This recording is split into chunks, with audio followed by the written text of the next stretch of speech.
Hi friends, welcome back to my YouTube channel. ഇന്നത്തെ വീഡിയോയിൽ 2023-24 നടന്ന ഓണം എക്സാമിനേഷനിലെ സയൻസ് ക്വസ്റ്റ്യൻ പേപ്പറാണ് ഡിസ്കസ് ചെയ്യുന്നത്.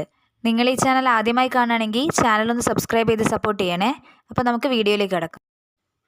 Which one of the following element is named on the basis of scientist? ചുവടെ നൽകിയവയിൽ ശാസ്ത്രജ്ഞൻ്റെ പേര് നാമകരണത്തിനെടുത്ത മൂലകമേത്? ഓപ്ഷൻസായി കൊടുത്തത് ഇൻഡിയം, ക്യൂറിയം, റുബീഡിയം, ടൈറ്റാനിയം അങ്ങനെയാണ്. അപ്പോൾ അതിൻ്റെ ആൻസർ ക്യൂറിയമാണ്. മേരി ക്യൂറി എന്ന സയൻറ്റിസ്റ്റിൻ്റെ പേരാണ് ക്യൂറിയത്തിന് നൽകിയത്. ഇൻഡിയം, റുബീഡിയം കളർ ബേസ്ഡ് ആണ് ആ ഒരു പേര് വന്നത്. ടൈറ്റാനിയം എന്ന് പറയുന്ന പേര് വന്നത് ഗ്രീക്ക് മിത്തോളജിയിൽ നിന്നാണ്. സെക്കൻഡ് ക്വസ്റ്റ്യൻ എന്താണെന്ന് നോക്കാം. In which state of matter the particle remain close to each other? പദാർത്ഥത്തിൻ്റെ ഏത് അവസ്ഥയിലാണ് കണികകൾ വളരെ അടുത്തായി സ്ഥിതി ചെയ്യുന്നത്? നമ്മൾ ഓൾറെഡി പഠിച്ചതാണ്. പദാർത്ഥത്തിൻ്റെ അവസ്ഥ അല്ലെങ്കിൽ സ്റ്റേറ്റ് ഓഫ് മാറ്റർ എന്ന് പറയുന്നത് 3 ടൈപ്പാണ്: സോളിഡ്, ലിക്വിഡ് ആൻഡ് ഗ്യാസ്. അപ്പോൾ ഫസ്റ്റ് പഠിച്ച സോളിഡിൽ പദാർത്ഥങ്ങൾ എങ്ങനെയാണ്, പാർട്ടിക്കിൾസ് എങ്ങനെയാണുള്ളത്? പാർട്ടിക്കിൾസ് തമ്മിലുള്ള അകലം വളരെ കുറവാണ്.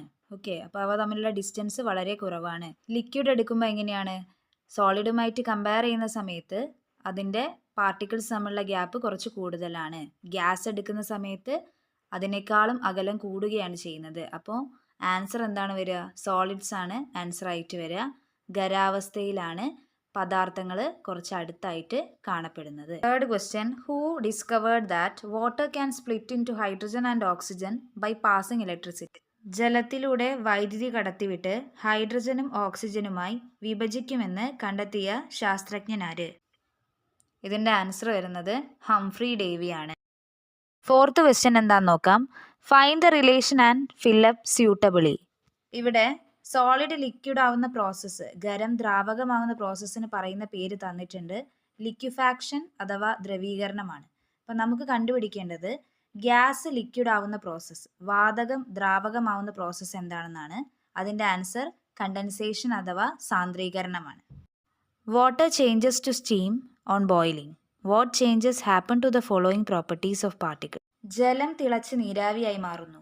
കണികകളുടെ ചുവടെ പറയുന്ന സവിശേഷതകൾക്കുണ്ടാകുന്ന മാറ്റം എഴുതുക. വെള്ളം നീരാവിയായി മാറുമ്പോൾ, വാട്ടർ സ്റ്റീം ആവുമ്പോൾ അവിടെ ലിക്വിഡ് എന്ന് പറയുന്നത് ഗ്യാസായി മാറുകയാണ്. എനർജി ഓഫ് പാർട്ടിക്കിൾസ് എന്താണെന്നാണ് ചോദിക്കുന്നത്. കണികകളുടെ ഊർജത്തിന് എന്ത് പറ്റുന്നു? അത് ഇൻക്രീസ് ആവുകയാണ് ചെയ്യുക. കാരണം ഹീറ്റാണ് അവിടെ കൊടുക്കുന്നത്. അപ്പോൾ പാർട്ടിക്കിൾസിൻ്റെ മൂവ്മെൻറ്റ് കൂടി വരും. അട്രാക്ഷൻ ഓഫ് പാർട്ടിക്കിൾസ് ആണ് ചോദിച്ചത്. അപ്പോൾ ലിക്വിഡിൽ നിന്ന് ഗ്യാസിലേക്കാണ് ചേഞ്ച് വരുന്നത്. ഗ്യാഷ്യസ് സ്റ്റേറ്റിലേക്ക് ആവുമ്പോൾ പാർട്ടിക്കിൾസ് തമ്മിലുള്ള അകലം കൂടും. അപ്പോൾ അവ തമ്മിലുള്ള അട്രാക്ഷൻ എന്ത് സംഭവിക്കും? അട്രാക്ഷൻ കുറയുകയാണ് ചെയ്യുക, ഡിക്രീസ് ആവും. ഈ ഒരു വീഡിയോ നിങ്ങൾക്ക് യൂസ്ഫുൾ ആയെന്ന് വിചാരിക്കുന്നു.